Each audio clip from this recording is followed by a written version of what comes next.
Break के बाद दर्शकों का स्वागत है। एक खास बातचीत के दौरान दिल्ली बीजेपी के प्रदेश अध्यक्ष विजेंद्र गुप्ता ने कहा कि सत्ता में कांग्रेस के गिने चुने दिन बचे हैं और दिल्ली में लोगों का विश्वास जीतने को लेकर बीजेपी पूरी तरह से आश्वस्त है। वहीं बीएस येदियुरप्पा की ओर से पैदा किए गए हालात और पार्टी में उनके समर्थकों के बारे में गुप्ता का कहना है कि जब बात भ्रष्टाचार की आएगी तो पार्टी किसी के साथ भी समझौता नहीं करेगी।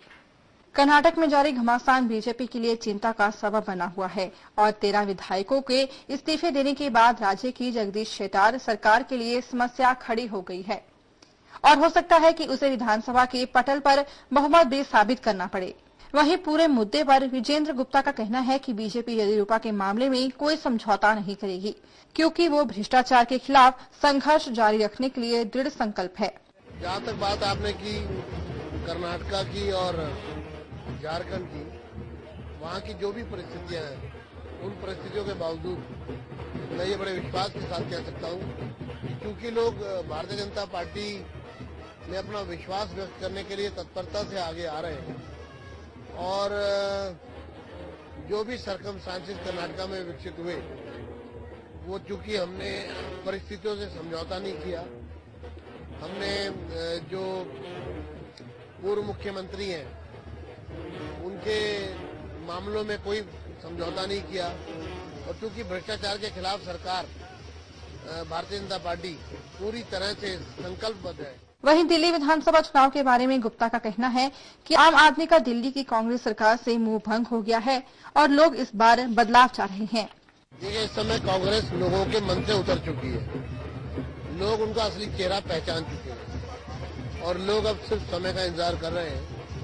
भारतीय जनता पार्टी एक मजबूत विकल्प के रूप में लोगों के सामने है और मुझे लगता है कि 3 बार दिल्ली में जो कांग्रेस की सरकार बनी है, लोग अब त्रस्त हैं और रुके हुए तालाब के पानी को लोग बदलना चाहते हैं। चैनल 2 के लिए ब्यूरो रिपोर्ट। यूपी के गोंडा में एडिशनल चीफ जुडिशियल मजिस्ट्रेट ने कथित तौर पर 2 लड़कियों के साथ छेड़छाड़ की है। खबरों के मुताबिक 22 जनवरी को 13 और 21 साल की ये दोनों लड़की अलग अलग मामलों में मजिस्ट्रेट के सामने अपना बयान दर्ज कराने गई थी। इन दोनों लड़कियों का आरोप है कि जज ने उन्हें कपड़े उतारने को कहा और यहां तक कि उन्हें छूने की भी कोशिश की, लेकिन एक पीड़ित की माने तो ऐसा करने से मना करने के बाद मजिस्ट्रेट ने गलत बयान दर्ज करने की धमकी दी। दोनों लड़कियों ने मजिस्ट्रेट के कमरे से बाहर निकलने के बाद अपनी मां को पूरी घटना के बारे में बताया। कमरा में अंदर से सिटकिनी लगा था। अच्छा, एक कमरे में अंदर उन्होंने सिटकिनी लगा दिया था। तो अकेले वो थे कि उनके संग और भी कोई कर्मचारी थे? अकेले थे। तो उन्होंने तुम्हें कहा कि तुम अपना साल उतारो। तुमने साल उतार दिया? ना उतारा। अच्छा, फिर क्या बोले? फिर कहें कि कुर्ता उतारो ऊपर वाला। तो कुर्ता तुमने उतारा? ना। तो तुमने क्या किया? हम कुछ ना कहना, हम कहना पे चिल्लाए थे। तुमने कहा हम चिल्ला देंगे अभी? तब क्या हुआ? तो कुछ नहीं बोले, फिर कहते सलवार उतारो। अच्छा, सलवार उतारने बोला तो सलवार उतारा तुमने? हम नहीं उतारा।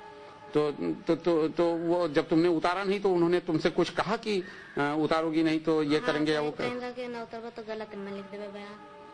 वहीं बार एसोसिएशन के अध्यक्ष कीर्ति चंद श्रीवास्तव ने कहा कि उन लोगों ने गोंडा के जस्टिस से बात की है और उन्होंने इस मामले में उचित कदम उठाने का भरोसा दिया है। साथ उन्होंने मामले में त्वरित कार्रवाई करने के लिए एक कमेटी का गठन करने का भी भरोसा दिया। ये तो स्थिति ऐसी है कि न्यायपालिका के ऊपर धब्बा है और हम लोगों के लिए भी ये बड़ी शर्मनाक स्थिति है, क्योंकि किसी भी लड़की का बयान होता है, नियम ये है 164 में, तो उसका बयान गोपनीय रखा जाए।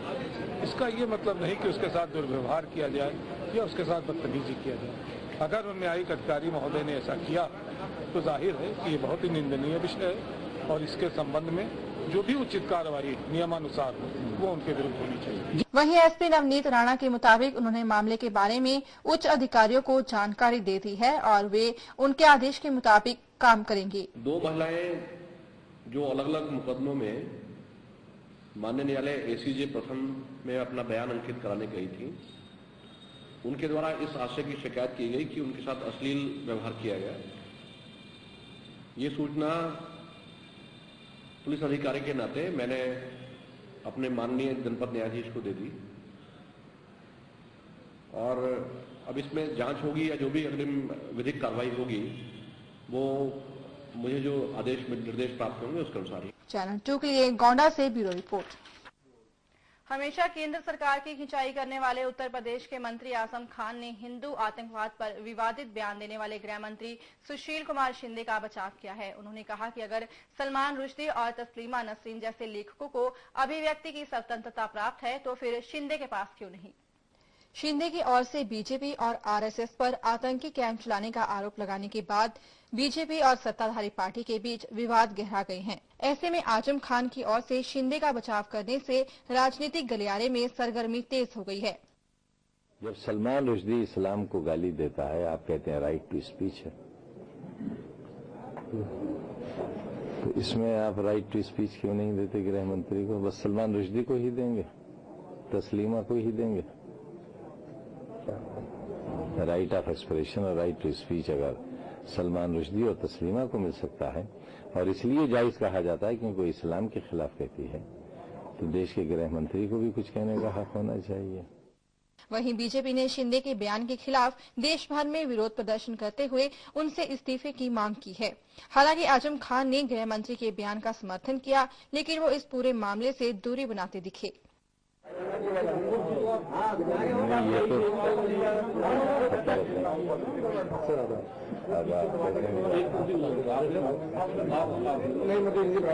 देखिए, न तो मैं गृह मंत्री की पार्टी का हूँ, न सच कह रहे हैं आप मैं उनका स्पोक्समैन हूँ, तो उन्होंने जो कहा है उसकी जिम्मेदारी उन पर है, मुझ पर तो नहीं है। और कांग्रेस के किसी मंत्री या गृह मंत्री से इस तरह की किसी भी बात की उम्मीद करना कोई अजूबा तो है नहीं। चैनल 2 के लिए सहारनपुर से ब्यूरो रिपोर्ट। एक विचित्र घटना में एक युवती ने अपने रिश्तेदारों और पड़ोसियों को बिल्कुल चौंका दिया। हुआ यूं कि एक महिला टंकी में पानी की जांच करने के लिए ऊपर चढ़ी, लेकिन उसके भतीजे को कुछ शक हुआ कि वो आत्महत्या करने जा रही है, क्योंकि कुछ ही देर पहले उस महिला का अपने पति के साथ झगड़ा हुआ था। हालांकि पुलिस ने आत्महत्या की कोशिश करने के आरोप से इनकार किया है। ये घटना मुरादाबाद में मंझौला पुलिस थाना इलाके के ट्रांसपोर्ट नगर की है।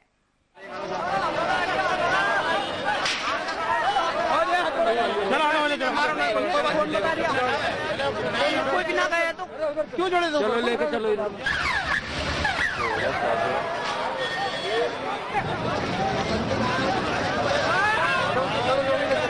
अरे मारो,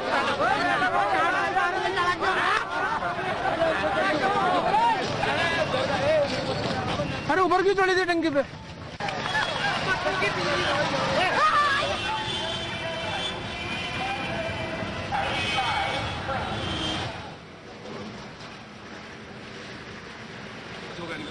सोच गया होगा। ना ठीक है।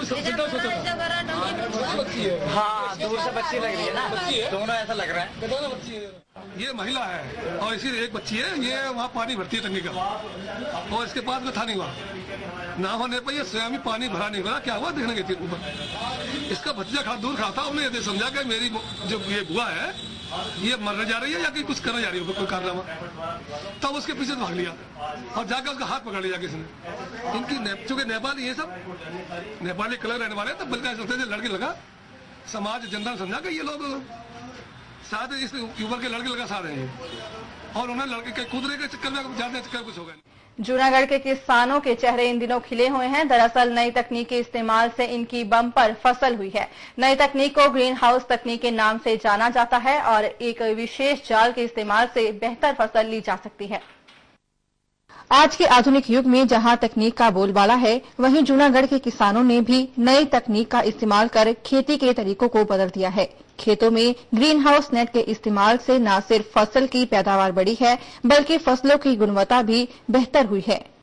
मैं 1 એકરમાં કેપ્સિકમ મરચાનું ગ્રીન હાઉસની અંદર વાવેતર કરેલું છે ડ્રીપ પદ્ધતિથી।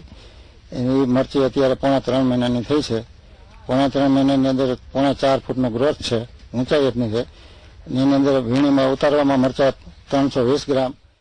नई तकनीक फसलों को वायरस और दूसरे संक्रमण से भी बचाने में मदद करती है। साथ ही इस तकनीक में सिंचाई के लिए ज्यादा पानी की भी जरूरत नहीं होती। નિહાળવા માટે આવ્યા છીએ। આ ગ્રીન હાઉસ નાના મોટા મૈકાના પ્રગતિશીલ ખેડૂત શ્રી છગનભાઈ વિરડિયાનું છે। અહીંયા અમે મરચાનો પાક જોયો, ખૂબ સરસ પાક છે અને ચીલા ચાલુ ખેતી કરતા થોડીક अलग खेती છે આ ટેકનોલોજીમાં। चैनल 2 के लिए जूनागढ़ से ब्यूरो रिपोर्ट। इसी के साथ समय चलाए बुलेटिन में एक और छोटे से ब्रेक का खबरें और भी है, मगर एक छोटे से ब्रेक के बाद।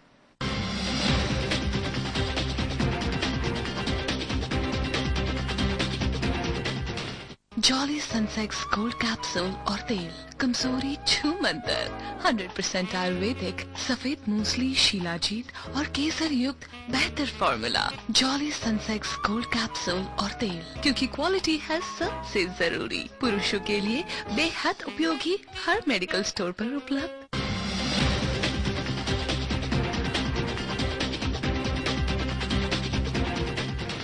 ब्रेक के बाद एक बार फिर से दर्शकों का स्वागत है।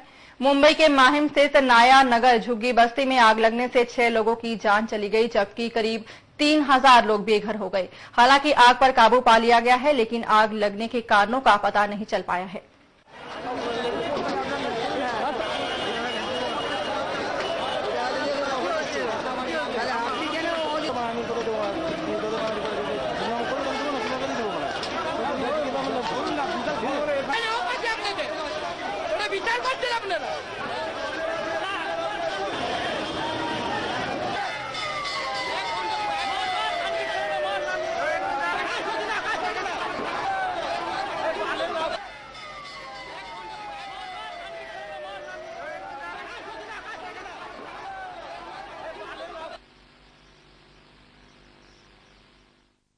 दक्षिण मुंबई के माहिम इलाके में लगी आग से 6 लोगों की मौत हो गई, जबकि 7 लोग गंभीर रूप से जख्मी हो गए। इस आग से 50 से अधिक झुग्गियां भी खाक हो गई। सभी घायलों को इलाज के लिए भाभा अस्पताल और सायन के अस्पताल में भर्ती किया गया है। बीएमसी आपदा नियंत्रण केंद्र के मुताबिक यह आग माहिम के नयानगर झुग्गी में भड़की, जिसने जल्द ही कई झुग्गियों को अपने चपेट में ले लिया। जिस वक्त यह आग लगी उस वक्त ज्यादातर लोग अपनी झुग्गियों में सो रहे थे, लिहाजा उन्हें बचकर भाग निकलने का समय भी नहीं मिल सका। सूचना मिलते ही आग पर काबू पाने के लिए घटनास्थल पर दमकल की 7 गाड़ियां और पानी के 8 टैंकर भेजे गए। आग पर काबू पाने के लिए दमकल कर्मियों को 4 घंटे से ज्यादा का समय लगा। हालांकि आग लगने की वजह का पता अभी तक नहीं चल पाया है। ये आग 5 बजे लगी है और बहुत देर के बाद दमकल की गाड़ी आई हुई है। चैनल 2 के लिए मुंबई से ब्यूरो रिपोर्ट। देश भर में इस्लाम धर्म को मानने वालों ने ईद मिलाद उन नबी का त्योहार धूमधाम से मनाया। माना जाता है कि आज के दिन ही पैगंबर मोहम्मद धरती पर आए थे। इस मौके पर मस्जिदों में विशेष नमाज का आयोजन किया गया।